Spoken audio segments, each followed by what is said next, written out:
Simán aquí, el luna aquí, Parroquia Cristo Rey, está di fiesta patronal, nos sta celebrando il patrono, no? Nos patrono Cristo Rey. Y siempre del 1 de novembre, también comunidad venezolana, también está así, un homenaje.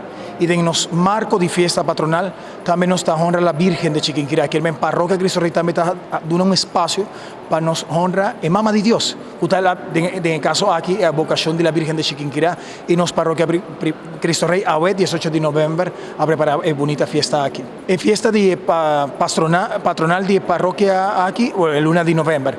Y es fiesta de la Virgen de Chiquinquirá, otro año nos celebra el 10º aniversario, es de 10 años que uno está celebrando fiesta de la Virgen de Chiquinquirá. Sí, siempre, nanta preparar, nanta así turcos, nanta 13 ofrendas, y nanta preparar un mantel. Quieren siempre día aquí, mi taquere, Mamá de Dios está unidos como familia. Y no solamente comunidad venezolana, también comunidad rubiana, que está bonita, entonces nos está unidos para honrar Mamá de Dios. Hopi, de los países Aruba también tiene una devoción especial y bonita en la Virgen de Chiquinquirá. Incluso antes en Tabatabay, en Maracaibo. Allá en mes, Hopi, rubiano, Tabatabay, en Maracaibo para celebrar fiesta aquí, y a vos, dan que Dios nos tiene en Aruba, 8 años acaba, otro año nosotros celebramos, nosotros celebramos 10 años, que mamá está cerca de nosotros, mamá de Dios está cerca de nosotros. Bueno, la invitación está, a poco pronto nosotros celebramos temporada de Advent, el tiempo de Pascua está bonita, para nos unir como familia. Me te creo que eso aquí es importante,